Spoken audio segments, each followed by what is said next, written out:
Mendekati ke arah perut saya, tangannya berubah wujud. Dan rupanya sudah berubah wujud. Nah, itu kesombongan rohani. Itu jebakan yang dihadirkan buat saya. Jadi hati-hati, jangan sampai kita terjebak. Itu aja sih. Jadi kalau untuk saya, godaannya kayaknya bentuknya lain, gitu loh. Tapi bukan berarti lebih gampang dihadapinnya, gitu.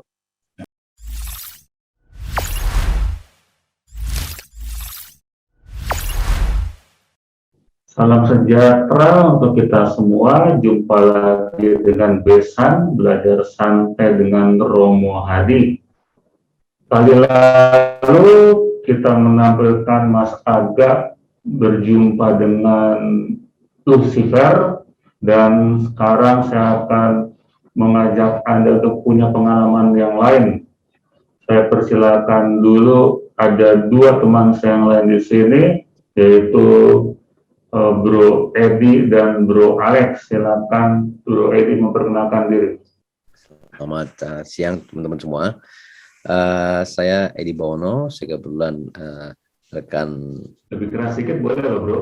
Kebetulan rekan dari Rokomo IUS sejak SD, SMP, dan SMA. Saat ini saya sedang berada di Texas, ya. Dan waktu yang cukup menarik saat ini untuk berbagi pengalaman saya mengenai saya berinteraksi dengan Lucifer. Oke, dan satu lagi teman saya adalah Bro Alex. Silakan memperkenalkan diri Bro. Ya, selamat sore. Saya Alex dari Paroki Jalan Malang di Jakarta.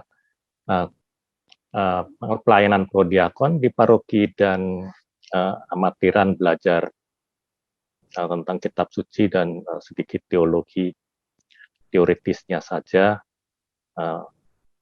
Ya kira-kira segitu aja lah. Terima kasih. Oke, dan Bro Edi ini katanya sudah beberapa kali berjumpa dengan Lucifer. Saya hanya minta satu pengalaman yang menggetarkan saja, lalu kita mau belajar dari situ. Silakan Bro Edi. Oke, baik. Mungkin saya akan ceritakan pengalaman saya yang kedua, ya.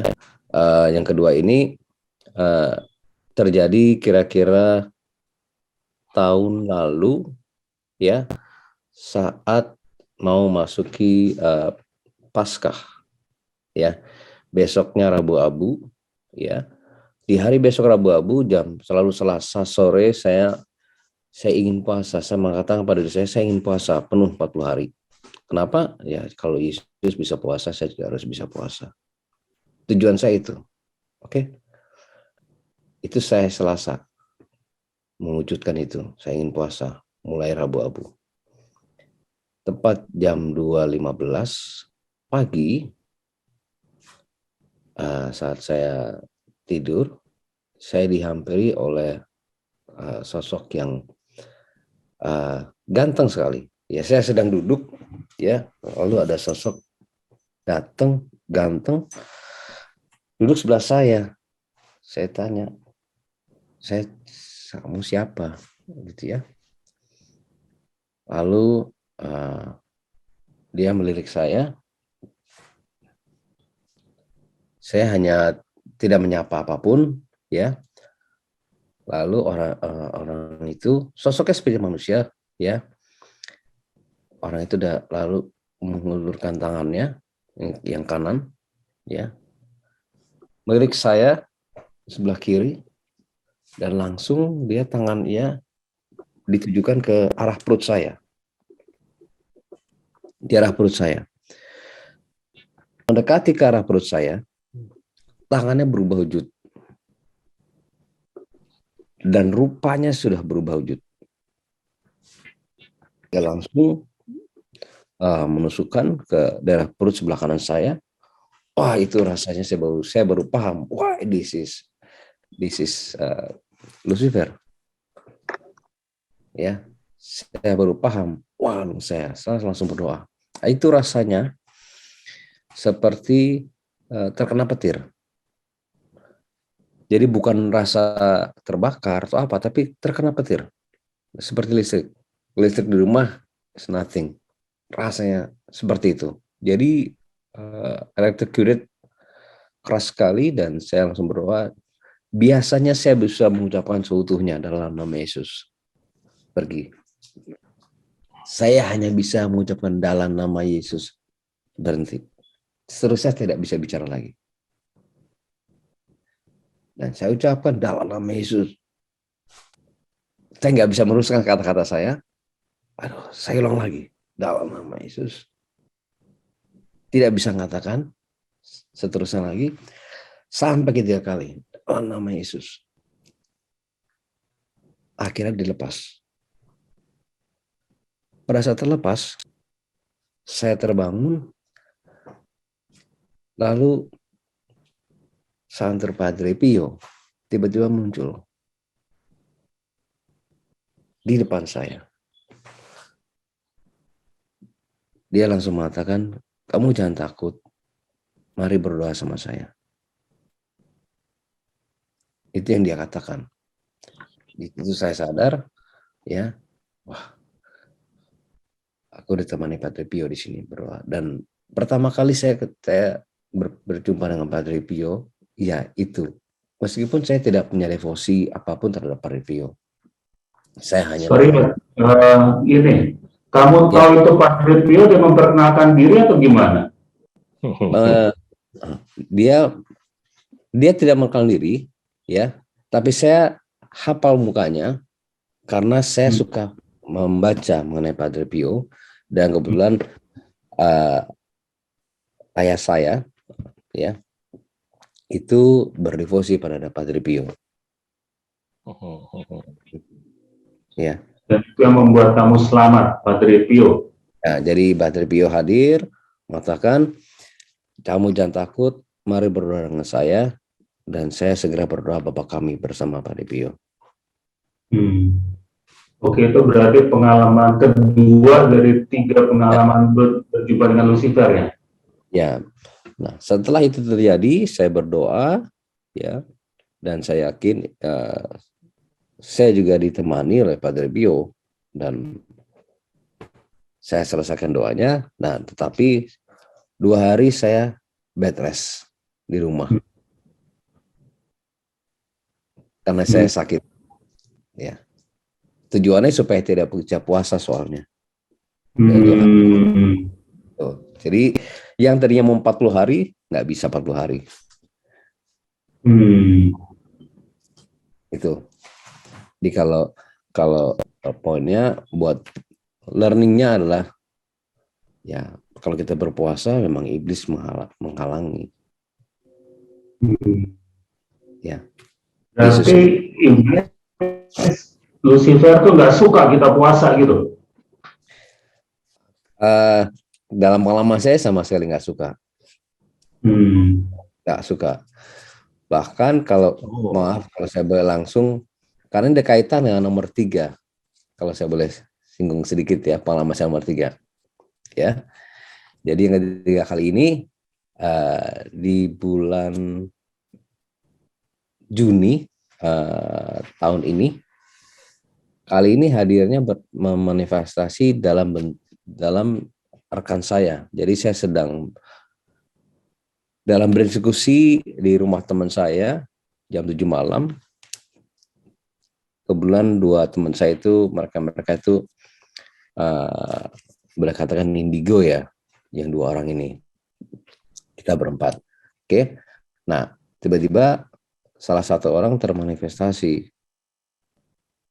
Oke. Dia berubah. Ada yang mau bicara sama kamu, Mas Ebe. Ayo. Siapa? Ini yang dari yang punya sana, yang jelek, yang menyampaikan begitu. Oke. Apa? Siapa kamu? Intinya saya tidak mau secara detail menyampaikan, ya, karena saya nggak mau tuh mengglorify pesannya, ya. intinya yang disampaikan adalah ya dalam percakapan itu, oke, dia mengatakan bahwa dia adalah ciptaan Tuhan, oke, ciptaan Tuhan, dan ada memang diizinkan oleh Tuhan untuk mengetes manusia. Okay. Untuk itu, kalau ada dia, jangan dilawan, hadapi saja. Oke. Hadapi saja. Lalu dia tanya, pesan berikutnya adalah, oke, kamu mau nanya apa sekarang ke saya? Mau nanya apa sekarang ke saya? Apa saja. Nah, di situ saya berhenti, saya tidak merespon apapun.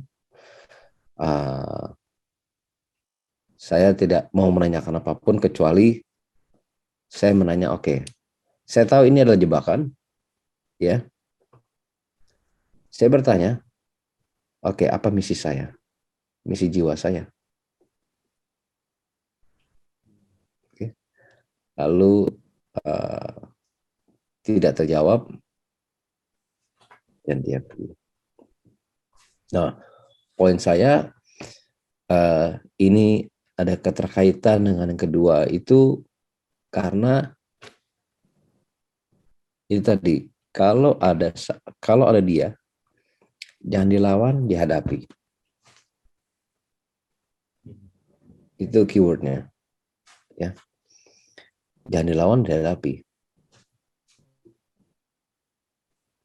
Dan kalau saat itu saya terjebak, ada kesombongan rohani, ya,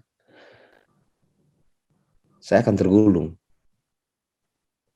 Reaksi manusiawi kita saat itu, kalau misalnya ada jagoan kampung sebelah datang nantang gitu ya, reaksi manusia adalah, wah siapa lu, jagoan, gue juga jagoan, gitu. Pasti menantang, berantem. Nah, itu kesombongan rohani. Itu jebakan yang dihadirkan buat saya. Jadi hati-hati, jangan sampai kita terjebak. Saya ingat pada saat percakapan itu, saya ingat Yesus dicoba puasa. Nah, cobaan itulah akan menjadi celah untuk kita menemukan kesombongan rohani. Makanya saya bertanya, oke, baik, apa misi hidup saya? Itu sih. Tadinya saya sempat berpikir, apa saya lawan aja sekarang ya. Terus saya menjawab diri saya sendiri, he's not doing any harm, gitu. Dia tidak mencelakakan saya sekarang. Ya, udah, saya hanya meladeni. Itu mungkin singkatnya. Oke, Ed, sampai di situ dulu. Kan saya sih mengira ada lebih dari 2 orang selain kalian yang punya pengalaman dengan makhluk ini gitu ya. Dan Bro Aga kan kali lalu bercerita juga berjumpa dengan makhluk ini. Tapi misalnya gini, saya punya pertanyaan begini. Antar kalian gitu ya, ketika mendengar cerita satu sama lain, kira-kira bisa semacam punya kemampuan indera yang lebih dibandingkan kami orang biasa ini, bisa mengatakan, dia tuh bohong, atau oh itu benar gitu. Ada nggak? Coba Bro Aga gimana? Kalau saya sih melihat ya latar belakang Bro Edi sendiri itu ya setiap orang kan punya ini Bro ya, punya diuji, dicobai. Saya rasa pasti ada tujuan Tuhan ya, membiarkan si makhluk itu untuk menguji Bro Edi. Dan saya pribadi melihat Bro Edi, ya Mas Edi, dan juga mungkin setiap orang bentuknya berbeda, ya.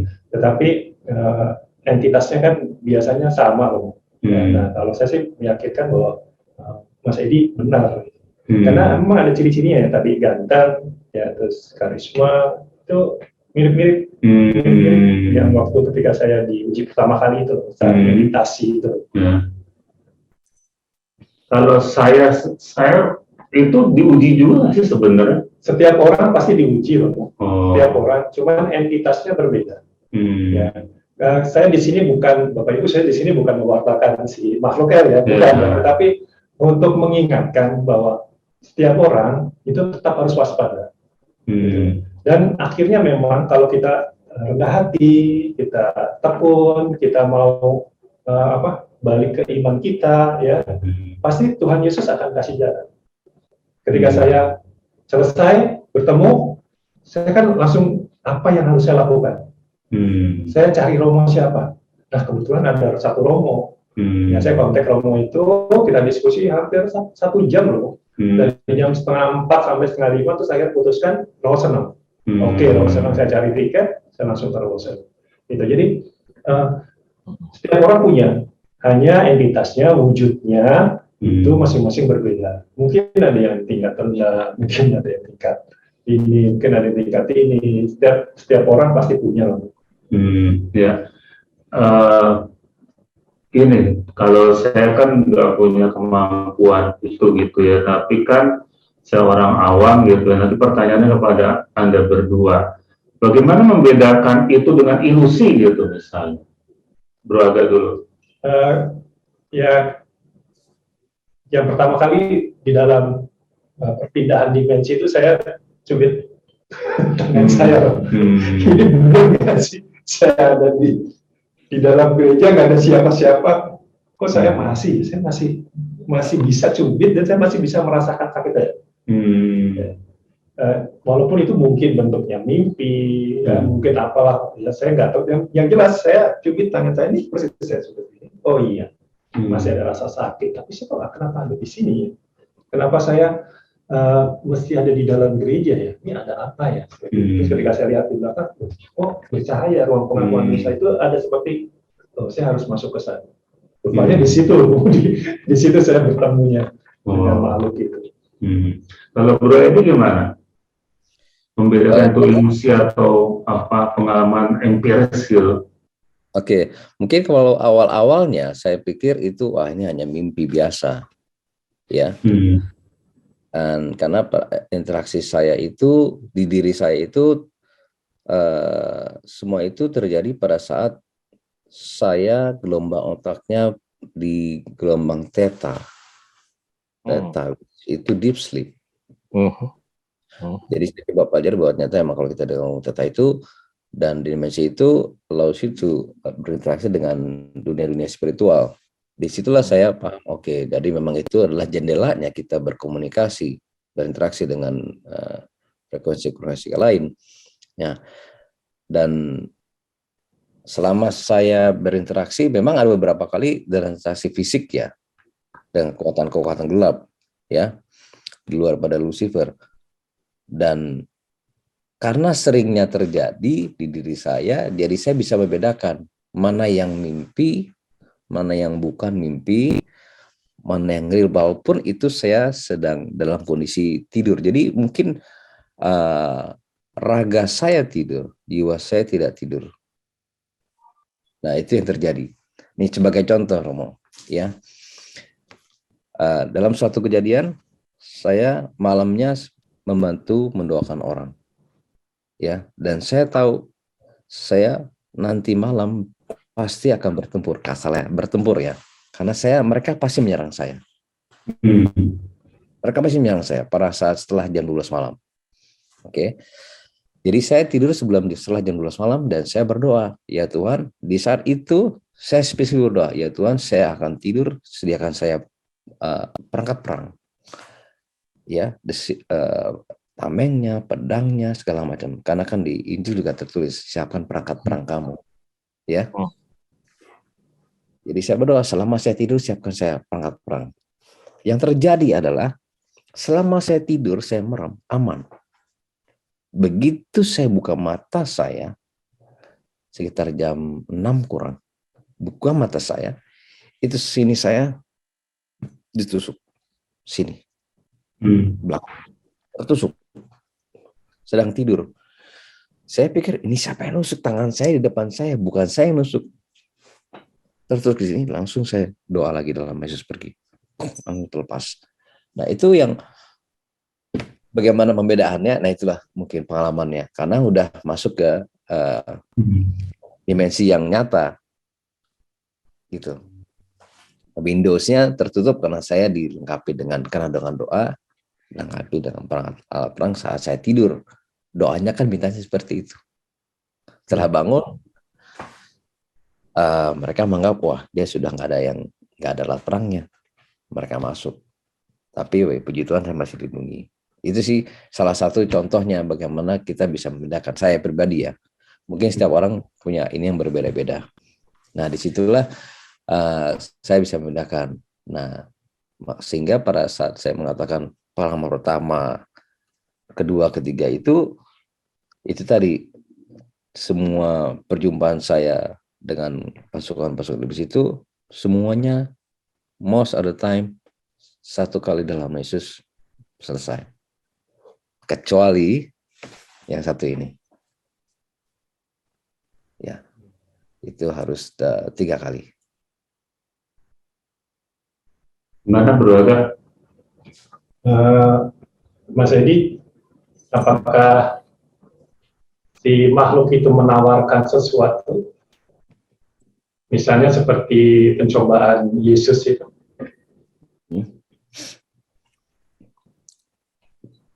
Ya. Menawarkan apa dia? Oh, dia menawarkan, sebuah jawaban. Jadi gini, kamu tanya saya siapa saja. Apa saja kamu tahu, nanti saya kasih tahu. Apa saja. Kalau saya manusia. Tolak ya? Masuk ditolak. Dia maksa terus untuk tanya apa saja. Oke, saya tahu ini jebakan, saya tanya, apa misi saya, misi hidup saya. Nah itu tidak dijawab. Pernah terjebak nggak Mas Edi? Dengan tawaran itu pernah terjebak nggak? Dengan tawaran itu, justru itu saya tidak ingin terjebak, karena kalau saya terjebak saya bisa menanyakan contohnya ya.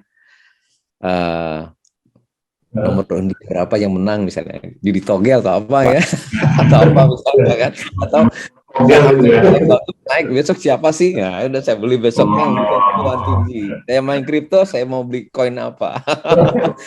Betul kan, itu jebakannya itu poinnya. Jadi godaan itu bisa untuk siapapun sebenarnya. Juga godaan itu juga bisa buat Bro Alex sebenarnya. Kalau Bro Alex gimana? Lucifer buat Bro Alex apa kalau begitu?